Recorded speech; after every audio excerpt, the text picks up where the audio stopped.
Hello student, स्वागत है आपका आईसीटी वर्चुअल क्लासेस में। मैं हूं कविता, आपकी बायो टीचर। उम्मीद करती हूं आप सभी अच्छे होंगे और स्वस्थ होंगे। तो क्लास कंटिन्यू करेंगे अपना चैप्टर, जिसमें हम बात कर रहे हैं मॉलिक्यूलर बेसिस ऑफ इनहेरिटेंस। हम बात कर रहे हैं यहाँ पर अभी तक डीएनए जेनेटिक मटेरियल है, उसके लिए क्या क्या एक्सपेरिमेंट हुए हैं, क्या प्रूफ है कि डीएनए ही हमारा जेनेटिक मटेरियल है, इसके बारे में हम डिस्कस कर रहे हैं। इससे पहले और जो टॉपिक्स हमारे पास आए हैं, जैसे कि डीएनए का स्ट्रक्चर हमारे पास आए हैं और उसके साइलेंट फीचर्स हमारे पास आए हैं, डीएनए की पैकेजिंग हमारे पास आई है, उसे एक बार रिवाइज कर लेंगे, क्या क्या चीजें हमने यहाँ पे समझी हैं। तो जैसे जैसे स्लाइड आपकी पास हो रही हैं वैसे वैसे आप टॉपिक्स को देख लेंगे। आपको देखना है कि क्या अभी तक पढ़ा है, ठीक है। इतनी जल्दी आप रिवाइज नहीं कर पाएंगे, वो समझ में आता है, लेकिन आप ये देखेंगे कि टॉपिक कौन कौन से हमने यहाँ पे कवर किए हैं और उसके बाद आपको ये देखना है जल्दी से कि इस टॉपिक के बारे में आप कितना समझते हैं। तो एक बार जल्दी से रिवाइज कर लेंगे अभी तक क्या क्या चीजें आप पढ़ चुके हैं। चलिए, हम बात कर रहे हैं यहाँ पे डीएनए ही जेनेटिक मटेरियल है, उसके क्या प्रूफ हमारे पास आते हैं। तो सबसे पहले हमने बात की थी यहाँ पे ट्रांसफॉर्मिंग प्रिंसिपल के बारे में, जो कि ग्रिफिथ ने दिया, ठीक है। अब जल्दी से समराइज कर लेते हैं कि क्या क्या चीजें अभी तक हमने कर ली है। ट्रांसफॉर्मिंग प्रिंसिपल बेसिकली बताता है कि डीएनए ही जेनेटिक मटेरियल है। इसी बात को प्रूफ करने के लिए ग्रिफिथ ने एक एक्सपेरिमेंट किया है। एक्सपेरिमेंट के लिए उन्होंने एक बैक्टीरिया को लिया है जिसका नाम है स्ट्रेप्टोकोकस निमोनिया, ठीक है।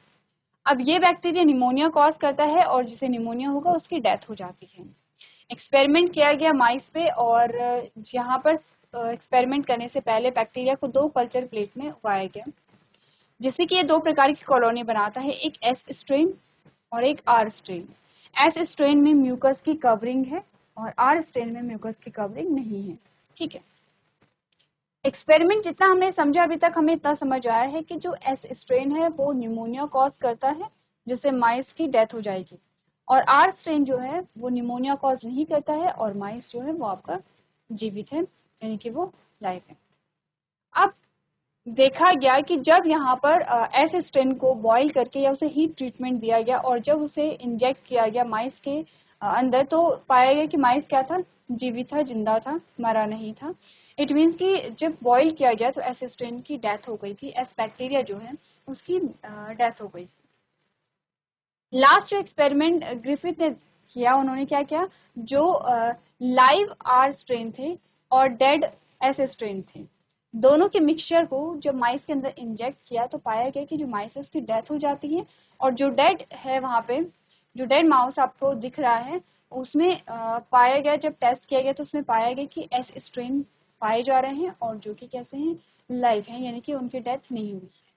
तो यहाँ पे कंक्लूजन क्या निकला, फ्रेडरिक ग्रिफिथ ने क्या यहाँ पे कंक्लूजन दिया, कोई तो ऐसा मटेरियल था, कोई तो ऐसी चीज थी जो कि आर स्ट्रेन, जो कि एस स्ट्रेन से आर स्ट्रेन में ट्रांसफर होती है और इसीलिए आर स्ट्रेन एस स्ट्रेन में कन्वर्ट हो जाता है और जो कि निमोनिया कॉज करेगा, जिसकी वजह से जो माउस है उसकी डेथ हो जाएगी, ठीक है।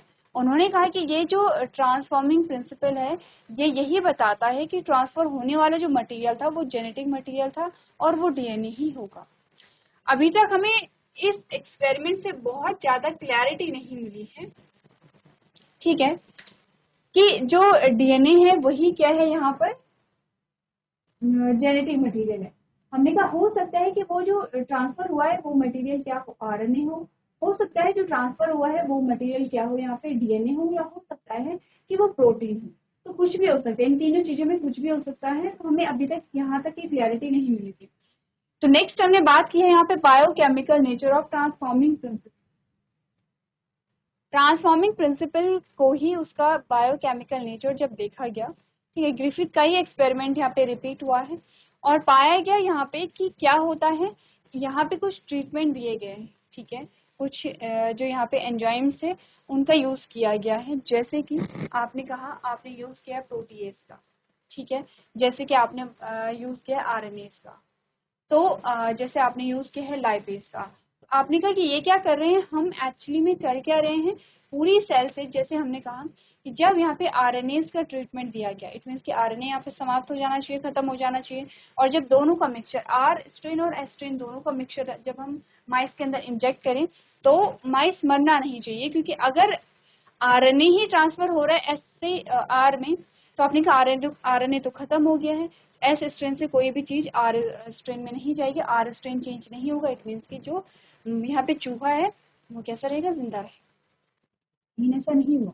आरएनए डालने पर जब आरएनए डिस्ट्रॉय हो गया, खत्म हो गया, समाप्त हो गया, तो भी हमने देखा कि जब दोनों का मिक्सचर माइस के अंदर इंसर्ट किया गया तो माइस की डेथ हो गई। मीन्स कि वो जो ट्रांसफर होने वाला मटेरियल है वो आरएनए तो नहीं है।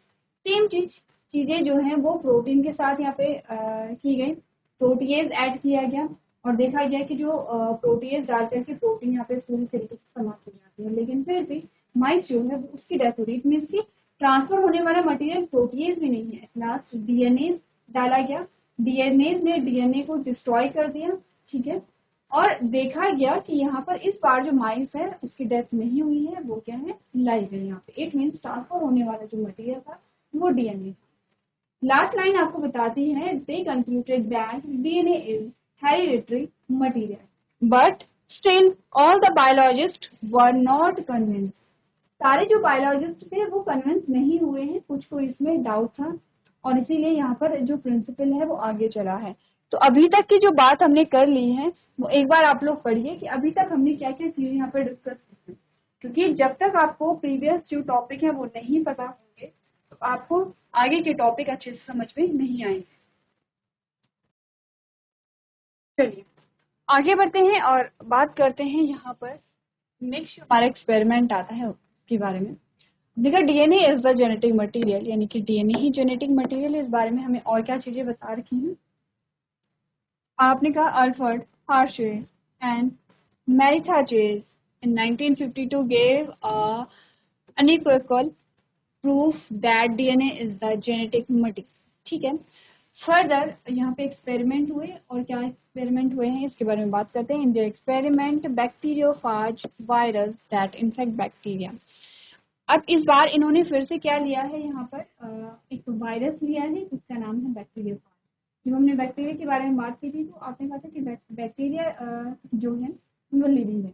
जब हमने वायरस के बारे में बात की थी तो अपने का वायरस जो है हम लिविंग की कैटेगरी में भी नहीं रखते हैं और नॉन लिविंग की कैटेगरी में भी नहीं रखते हैं। क्यों?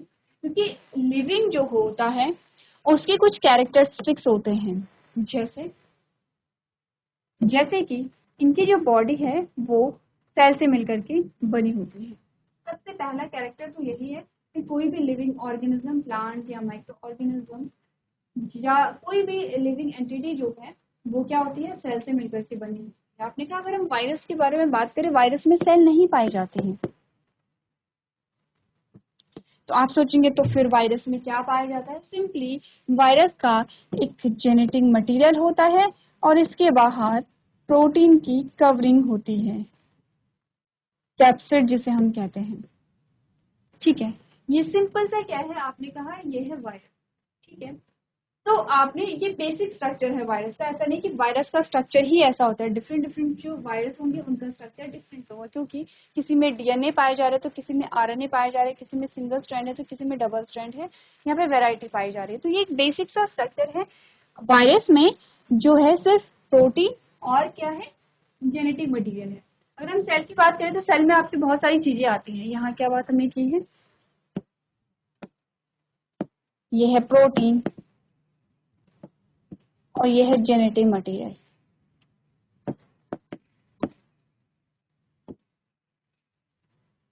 अगर हम सेल के बारे में बात करें, सेल में क्या क्या चीजें पाई जाती हैं।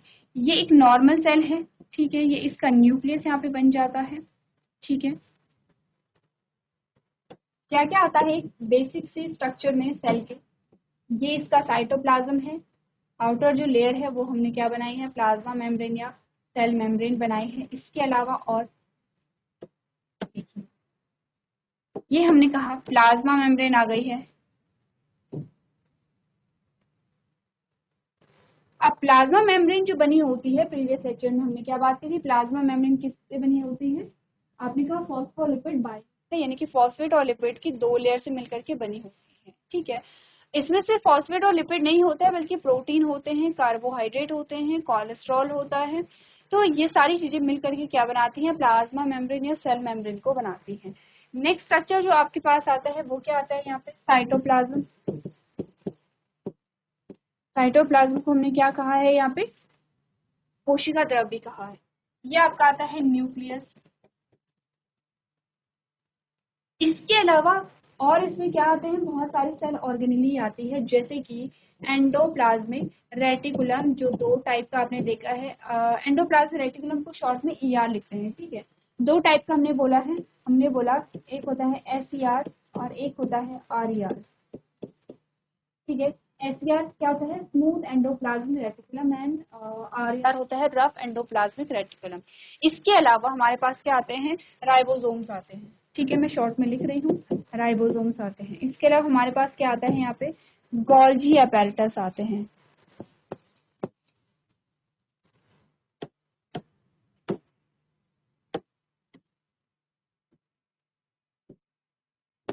गोल्जी अपैरेटस आते हैं। इसके अलावा हमारे पास क्या आता है, लाइसोसोम आते हैं,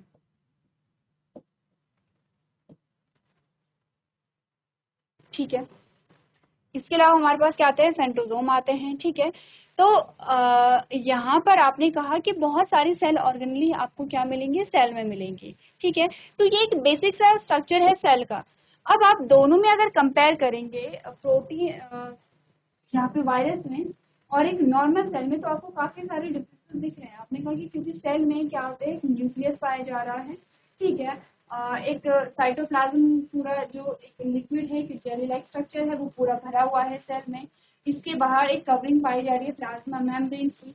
इसके अलावा आपने कहा यहाँ पे क्या पाए जा रहे हैं, कुछ ऑर्गेनेल पाए जा रहे हैं, जैसे कि एंडोप्लाज्मिक रेटिकुलम है, लाइसोसोम है, राइबोसोम है, गोल्जी अपैरेटस है, और माइटोकॉन्ड्रिया, जो कि आपका क्या है, एनर्जी हाउस है, माइटोकॉन्ड्रिया है। तो ऐसे ही काफी सारे ऑर्गेनलीज यहाँ पे पाए जाएंगे, जिनके फंक्शन अलग अलग होंगे, different different organelle different functions को परफॉर्म यहाँ पे कर रही होगी। तो हमने बोला है कि वायरस जो है वो क्या है, लिविंग की कैटेगरी में तो हम नहीं रख सकते, क्योंकि सबसे पहला जो फीचर होता है लिविंग का, दैट इज कि वो सेल से मिलकर के बना होता है। आपने स्टेटमेंट पढ़ी है, all living organisms are made up of cell. सारे जो लिविंग ऑर्गेनिज्म है वो सेल से ही मिलकर के ही बने होते हैं, और जो कि वायरस फॉलो नहीं करता है। तो आपने कहा ये लिविंग तो नहीं है, तो हमने कहा ठीक है, फिर हम इसे नॉन लिविंग मान लेते हैं। ऐसा भी नहीं होता है। यही वायरस क्या करता है, जब किसी सेल में एंटर करेगा, मैं लेबलिंग हटा दूं, लेबलिंग हटा दूं, क्योंकि ये आप बहुत छोटी क्लासेस से पढ़ते चले आ रहे हैं। सेल क्लास 9th में आपने पढ़ा सेल, क्लास 11th में आपने पढ़ा सेल, ठीक है। अब ये सेल है, ठीक है। यही वायरस जब आता है किसके कांटेक्ट में, इस सेल के कांटेक्ट में, तो ये अपना जो जेनेटिक मटेरियल है ये यहाँ ट्रांसफर कर देता है, ठीक है। अब ये जेनेटिक मटेरियल क्या होगा, वैसे अगर आप वायरस की फंक्शनिंग देखेंगे तो हम 2 तरीके से पढ़ते हैं वायरस की फंक्शनिंग। 2 तरीके से कैसे होता है, एक तो न्यूक्लियस जानते हैं, चलिए न्यूक्लियस को डिटेल में थोड़ा बना दें ताकि आप समझें कि क्या होता है। ये है न्यूक्लियर मेम्ब्रेन, जो डबल मेम्ब्रेन होती है, और सेल का जो जेनेटिक मटेरियल है वो हम ब्लू में बना देते हैं, और वायरस का जो जेनेटिक मटेरियल है वो कैसा है, रेड कलर में है। अब इसने क्या किया, ये 2 तरीके से एक्ट करता है। कैसे एक्ट करेगा, ये हटा दूं, ये आप समझ लें कि वो वायरस का जो जेनेटिक मटेरियल है वो यहाँ ऐड होगा। एक तो ये क्या करेगा, इस जेनेटिक मटेरियल के साथ ऐड हो जाता है, सेल के जेनेटिक मटेरियल के साथ ऐड हो जाता है, ठीक है। एक तो ये होगा, और ये क्या करेगा, अपनी कॉपी बनाता रहेगा इसी प्रकार से। ये इस जेनेटिक मटेरियल के साथ ऐड हो गया है और अपनी कॉपी को बनाता रहेगा। एक तो ये फंक्शनिंग है। एक ये क्या करेगा, ये इसका जो एक्चुअल अपना जेनेटिक मटेरियल है किसका, सेल का, उसे ब्रेक डाउन करता है और अपनी कॉपी बनाने लगता है। तो कॉपी कौन बनाएगा, आपने कहा जैसे कि क्या होता है, आपने माइक्रो ऑर्गेनिज्म में कैपेसिटी देखी है कि वो जल्दी से अपने नंबर को क्या करते हैं, इंक्रीज करते हैं, यानी कि वो रेप्लिकेशन करेंगे, ठीक है। उनमें रिप्रोडक्शन होगा, एसेक्सुअल रिप्रोडक्शन है, सेक्सुअल रिप्रोडक्शन है। मोस्टली जो माइक्रो ऑर्गेनिज्म है उनमें जो ग्रोथ होती है वो एसेक्सुअल रिप्रोडक्शन से ज्यादा जल्दी होती है, वो रेप्लिकेशन करते हैं। तो कुछ वही जो प्रॉपर्टी है वो वायरस में देखने को मिल रही है कि ये जल्दी क्या करेगा, रेप्लिकेट करेगा और अपनी कॉपी को यहाँ पे क्या करेगा, एनहांस करेगा, ठीक है। तो 2 तरीके से जो वायरस है वो एक्ट यहाँ पर करता है। तो हमने कहा कि अब यहाँ पर क्योंकि ये अपनी कॉपी को बना रहा है, तो हमने कहा ये डॉटर वायरस बनाएगा। जैसे डॉटर सेल होती है वैसे हम कह रहे हैं डॉटर वायरस बना रहा है। तो ये नॉन लिविंग का कैरेक्टर तो नहीं है, नॉन लिविंग की प्रॉपर्टी नहीं है कि कोई अपनी ही कॉपी बनाएगा। हमने कहा अगर रिप्रोडक्शन की डेफिनेशन हम देखें तो हमने कहा कोई भी जो ऑर्गेनिज्म है वो अपनी कॉपी बनाता है, अपनी ही जैसे कॉपी बनाता है या अपनी जैसे ही नई जो ऑफस्प्रिंग है उन्हें बनाता है, और सेम वायरस वो चीजें फॉलो कर रहा है। तो इस वजह से हमने कहा वायरस को हम नॉन लिविंग की कैटेगरी में तो नहीं मानते हैं। अब जो वायरस है वो हर एक जीव को इन्फेक्ट करेगा, वो प्लांट्स को करता है, वो एनिमल्स को करता है, वो ह्यूमंस को करता है, और वो माइक्रो ऑर्गेनिज्म को भी करता है। इंटरेस्टिंग फैक्ट है कि ये क्या कर रहा है, माइक्रो ऑर्गेनिज्म को भी इन्फेक्ट कर रहा है। ऐसा ही एक वायरस है जो कि बैक्टीरिया को इन्फेक्ट करता है और उस ग्रुप का नाम है बैक्टीरियोफाज। ठीक है, उस वायरस को हम क्या कहेंगे, बैक्टीरियोफाज कहेंगे। ये जो बैक्टीरियोफाज होते हैं ये क्या करते हैं, बैक्टीरिया को इन्फेक्ट करते हैं, इसीलिए इनका नाम बैक्टीरियोफाज यहाँ पे रखा गया है। तो इस एक्सपेरिमेंट के लिए बैक्टीरियोफाज का यहाँ पे यूज किया गया। ठीक है, आगे बढ़े, इतनी चीजें क्लियर हैं। चलिए, तो हमने बोला है इन द एक्सपेरिमेंट बैक्टीरियोफाजेस यानी कि viruses that infect bacteria were used. क्या बोला गया है, हमने पढ़ा कि Alfred Hershey and Martha chase 1952 में स्पष्ट प्रमाण दिया कि डीएनए क्या है, अनुवांशिक सामग्री है। इनके एक्सपेरिमेंट से हमें क्लियरली पता चलेगा कि डीएनए ही है जो एक जनरेशन से दूसरी जनरेशन में या फिर एक जीव से दूसरे जीव में ट्रांसफर हो रहा है, और डीएनए ही क्या है, जेनेटिक मटेरियल है। उनके प्रयोगों में बैक्टीरियोफाज यानी कि बैक्टीरियोफाज क्या है, बैक्टीरिया को संक्रमित करने वाला वायरस है। ठीक है, तो कंफ्यूज नहीं करना है, बैक्टीरियोफाज बैक्टीरिया नहीं है, बैक्टीरियोफाज बैक्टीरिया को इन्फेक्ट करने वाला वायरस होता है, और इसका यहाँ पे यूज किया गया है। क्या किया इन्होंने, आपने कहा कि they grow some viruses on a medium that contain a radioactive phosphorus and some other on sulphur containing radioactive medium. ठीक है, अच्छा एक चीज चलिए पहले ये पढ़ लेते हैं फिर आपसे क्वेश्चन किए जाएंगे। आपने कहा उन्होंने क्या किया, उन्होंने कुछ वायरस को रेडियोधर्मी फॉस्फोरस वाले माध्यम पर और कुछ अन्य को सल्फर युक्त रेडियोधर्मी माध्यम पर विकसित किया। ठीक है, उन्होंने क्या किया, सिंपल सी लैंग्वेज में अगर हम कहें कि बैक्टीरिया को लिया गया, कौन सा बैक्टीरिया, वायरस को लिया गया, कौन सा वायरस, बैक्टीरियोफाज। ठीक है, उन्होंने इस वायरस को क्या किया है, दो मीडियम में कल्चर कराया है, दो मीडियम में ग्रो कराया है। एक मीडियम जो कैसा था, रेडियो एक्टिव फॉस्फोरस वाला, यानी कि वहां पे रेडियो एक्टिविटी थी, और रेडियो एक्टिविटी क्या थी, फॉस्फोरस जो था वो रेडियो एक्टिव था। एक मीडियम ऐसा था। एक मीडियम था जिसमें क्या था, सल्फर युक्त रेडियोधर्मी माध्यम था, यानी कि यहाँ पर रेडियो एक्टिव कौन था, सल्फर था। क्वेश्चन ये है आपके पास, जब हमने डीएनए का स्ट्रक्चर पढ़ा था तो डीएनए में हमने क्या पढ़ा था, डीएनए का कंपोजिशन क्या पढ़ा था, किस किस चीज से मिलकर के बना होता है डीएनए। दो चीजें हमारे पास आए हैं, एक तो आया है फॉस्फोरस और एक आया है सल्फर। दोनों में से डीएनए में क्या पाया जाता है, बहुत इजी बहुत सिंपल सा क्वेश्चन है आपके लिए, जल्द से बताइए कि डीएनए में इन दोनों में से क्या चीजें पाई जाती है। चलिए, तो इजी क्वेश्चन है, आपको याद होगा जब हमने बोला था क्या बना था, न्यूक्लियोसाइड। न्यूक्लियोसाइड का मतलब क्या था, पेंटोस शुगर प्लस, न्यूक्लियोसाइड का मतलब क्या था, pentose sugar plus nitrogenous base का मतलब है न्यूक्लियोसाइड। न्यूक्लियोसाइड में जब जुड़ा था फॉस्फोरिक एसिड H3PO4,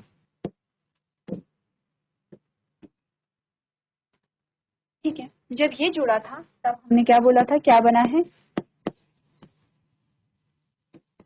न्यूक्लियोटाइड। ठीक है, क्लियर है इतना। अब ये चीजें तो हमने क्लियर कर ली है।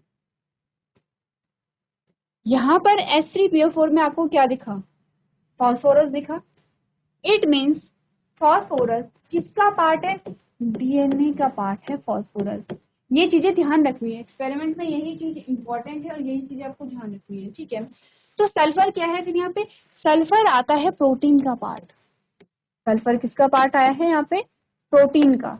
तो सल्फर पाया जाता है प्रोटीन में, प्रोटीन का कंपोनेंट है सल्फर, और डीएनए का कंपोनेंट है फॉस्फोरस यहाँ पे। ठीक है, अब उन्होंने कहा कि दो मीडियम थे, एक मीडियम ऐसा था जिसमें फॉस्फोरस रेडियो एक्टिव था, ठीक है, और एक ऐसा मीडियम था जिसमें सल्फर जो है वो रेडियोएक्टिव था। तो आगे फिर क्या हुआ है,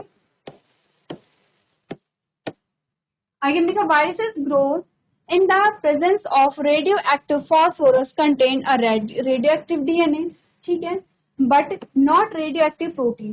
देखिए यहाँ पर अगर आप ये जो पॉइंट्स अगर इन्हें समझिए तो यही आपका एक्सपेरिमेंट है, यहीं पर आपको चीजें समझ में आ जाएंगी।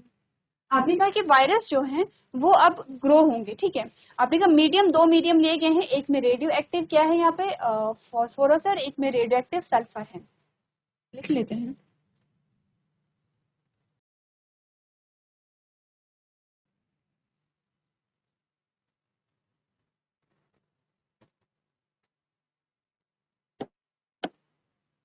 हमने कहा दो मीडियम यहाँ पर आते हैं, एक मीडियम ये है, एक मीडियम ये है। मीडियम आपके बड़े हो रहे हैं,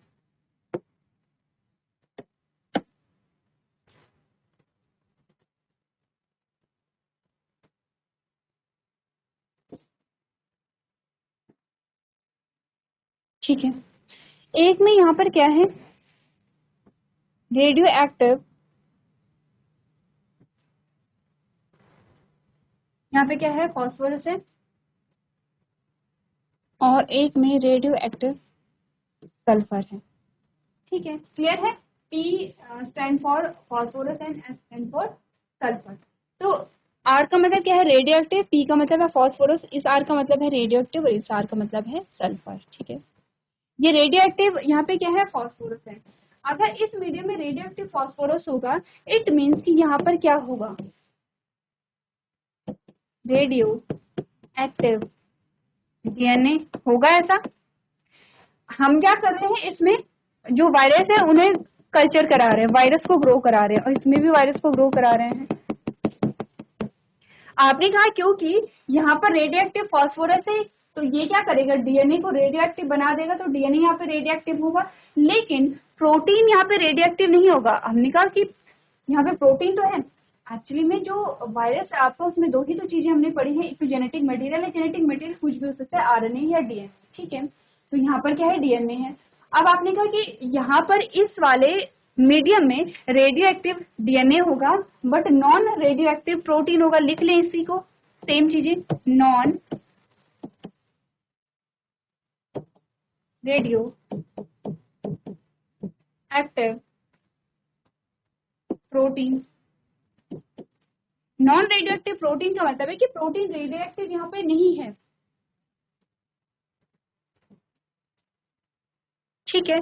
अब क्योंकि यहाँ पे रेडियो एक्टिव सल्फर है तो इसका मतलब यहाँ पे क्या होगा, इसका मतलब ये होगा कि यहाँ पर रेडियो एक्टिव प्रोटीन मिलेगा आपको, क्योंकि क्योंकि क्या, सल्फर किसका पार्ट है, सल्फर है प्रोटीन का पार्ट। तो यहाँ पे प्रोटीन रेडियो एक्टिव थी, लेकिन अगर हम डीएनए की बात करें तो यहाँ पे क्या है, नॉन रेडियो एक्टिव, मैं पूरा नहीं लिख रही हूँ, रेडियो एक्टिव डीएनए है।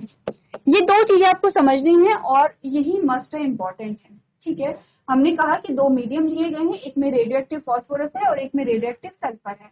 इट मीन्स कि फॉस्फोरस डीएनए का पार्ट है, तो इसका मतलब यहाँ पे क्या होगा, डीएनए क्या है, रेडियो एक्टिव होगा, लेकिन प्रोटीन यहाँ पे रेडियो एक्टिव नहीं होगा, क्योंकि सिर्फ फॉस्फोरस यहाँ पे रेडियो एक्टिव है, सल्फर रेडियो एक्टिव नहीं है। तो यहाँ पे सिर्फ रेडियो एक्टिव डीएनए है, लेकिन नॉन रेडियो एक्टिव प्रोटीन होगा। दूसरे मीडियम में हमने कहा रेडियो एक्टिव सल्फर है यहाँ पे, लेकिन रेडियो एक्टिव फॉस्फोरस नहीं है। यहाँ पे फॉस्फोरस रेडियो एक्टिव नहीं है, सिर्फ सल्फर है। तो क्योंकि सल्फर प्रोटीन का पार्ट है तो इसीलिए यहाँ पे रेडियो एक्टिव प्रोटीन होगी, लेकिन डीएनए जो है वो उसका कंपोनेंट क्या है, फॉस्फोरस है। फॉस्फोरस क्या है यहाँ पे, नॉन रेडियो एक्टिव है, इसीलिए नॉन रेडियो एक्टिव डीएनए आपको यहाँ पे देखने को मिलेगा। ये पॉइंट आप अच्छे से समझ लीजिए, क्योंकि यही आपको क्या बताएगा, आपके एक्सपेरिमेंट को बताएगा। तो ये पॉइंट यहाँ पर पहले क्लियर कर लीजिए।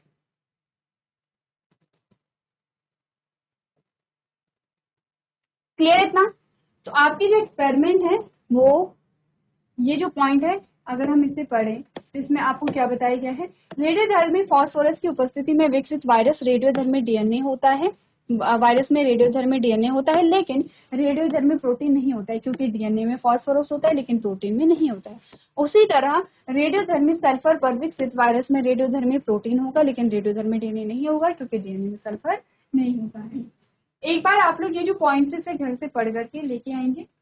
नेक्स्ट हमारा लेक्चर होगा, अगर आपने इतनी चीजें समझ ली हैं तो हम यहाँ पे डिस्कस करेंगे इस इमेज। ये इमेज हमें क्या बताती है और कैसे हमें पता चला डीएनए ही जेनेटिक मटेरियल। चलिए, जो भी चीजें अभी तक हमने डिस्कस की हैं वो आप लोग रिवाइज कर लीजिए। तो आज के सेशन में हम इतना ही करेंगे। अभी तक क्लास में बने रहने के लिए आपका धन्यवाद।